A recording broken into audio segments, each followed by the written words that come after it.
Hi guys, welcome to the channel. My name's Gary. Today I thought we'd do a midwinter checkup in our garden. Not that I'm a great gardener or anything, but I have picked up a few tips since I've been living out here. So anyhow, this is the deal. Let's take a walk. I'm going to check the perimeter first, just to make sure things haven't been crawling underneath the fence and whatnot. And also take a look at the top of the fence, just to make sure that it's cool. And anyhow, this is a 6-foot fence, and I put this cable up here just to keep some of the big bucks. The deer are my biggest problem here. And a buck can clear a 6-foot fence, but the cable seems to freak them out a little bit, so they can't really estimate the height for some reason. So I've been pretty lucky. Unless I leave the gate open, the deer don't wander in here. So anyhow, I checked the bottom of this thing for raccoons, rabbits, foxes, you name it, whatever tunnels underneath this. We haven't had a lot of snow this winter. It's been kind of dry, so these guys are just loving to get in here and chew bark on some of these fruit trees. Okay, so if we determine that basically the fence is, well, as good as it was and doesn't seem to be anybody crawling underneath it, now we can look at the trees, because our other problem I have found is the birds. Living in the pine forest, the birds really think that little fruit tree bark and whatnot is very tasty. So I check and see, and now you can see I've got this wrapped up with some tape at the bottom. Seems okay on this one, not too bad. This is a plum cot, and it would have been doing better, but it froze while it was in the pot one time. I didn't get it inside fast enough, so I lost the main line of the tree, but then this thing sprouted out, and actually it was really green last year, so we might be getting some fruit one of these days on that. And these are some mail order trees here. Um, Doing pretty good. These were supposed to be almond, but when they had their fruit the first time, it turned out to be they're just peaches that aren't cling free. Kind of weird, but they're little peaches. I don't know.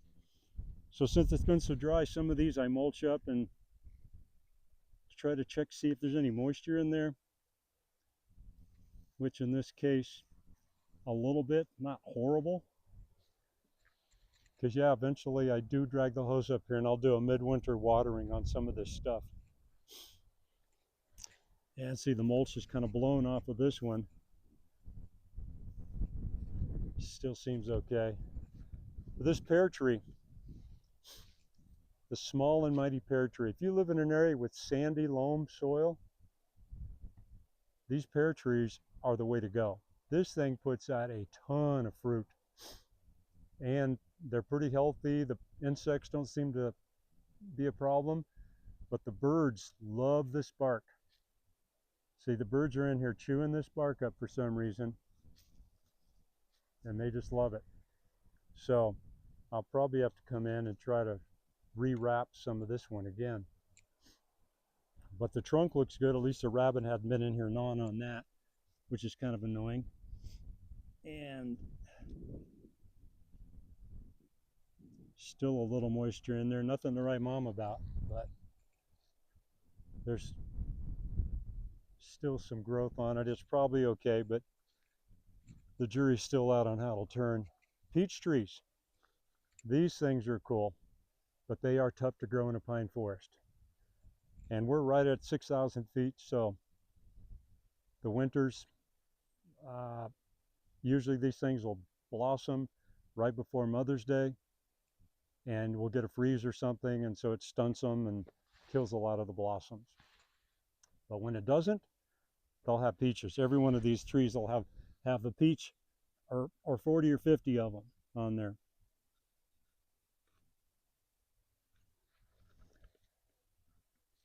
So, and the flower beds, yep, I've learned I can grow stuff, but it's a lot of work, and I'm really not a gardener. I do more mechanical stuff. The garden thing is just kind of fun. It's relaxing.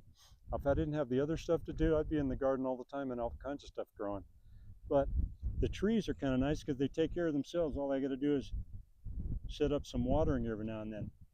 Another bonus tip: sandy loam, pine forest, 6,000 feet, cherry trees. Don't kid yourself.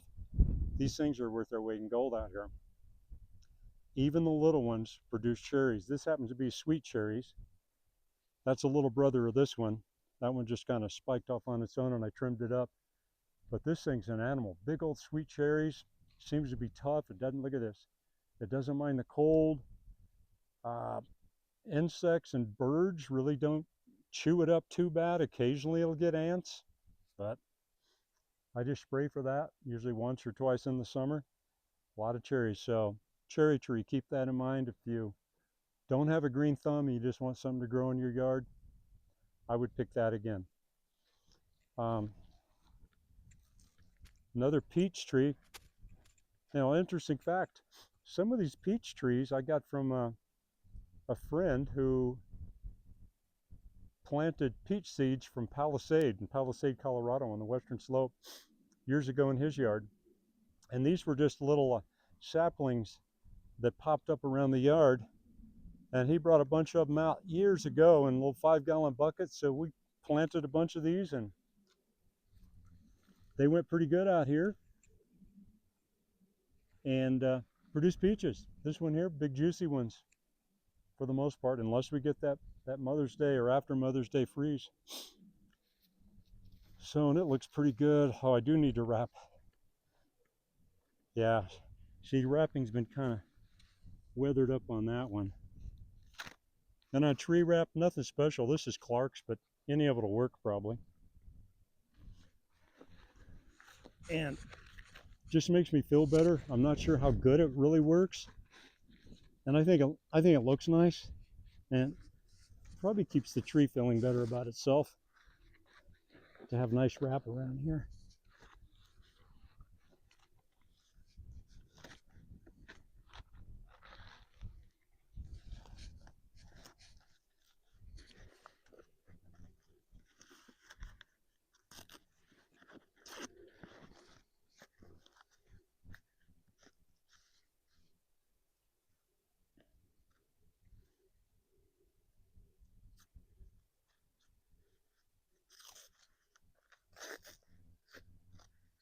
And this tape is just cloth wiring harness tape that I use in my workshop for the cars and stuff when I have to do a wiring harness.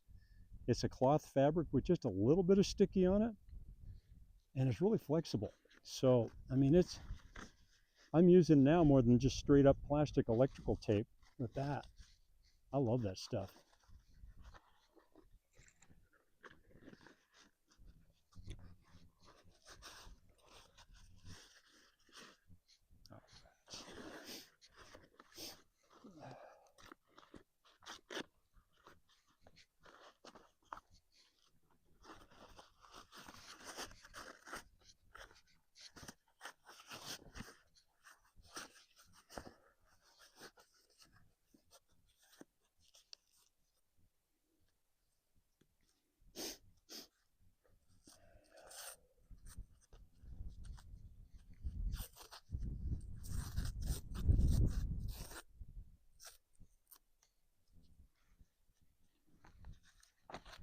Yeah, I like it. I think it looks a lot better. So, move down to the apple trees. Doesn't look anything's been chewing these up. Now, nice and flexible still, even though a lot of the mulch is blown away. Ooh, a lot of moisture in this one. And I keep this tree guard on this one. This is just a piece of plastic because I've had rabbits get in here and for some reason they like this apple tree. So this kind of deters them a little bit.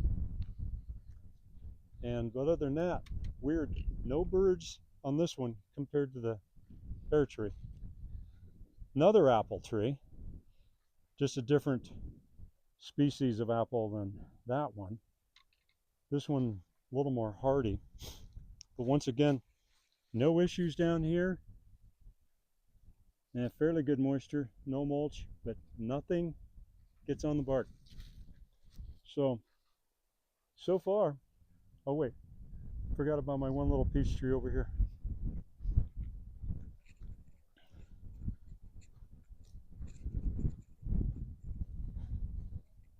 Yeah, okay, well this guy here, he's kind of a runt. He just was kind of broken and neglected, and I thought, well, I'll put him in the ground, see what happens. He was just a little broken twig, and he might figure it out yet and make a pretty good tree. Oh, wow. That thing's really wet. Must be the drainage. Anyhow, garden checkup, not half bad. I may have to water in a day or two for our next storm anyway. But thanks for watching, and get out in the garden.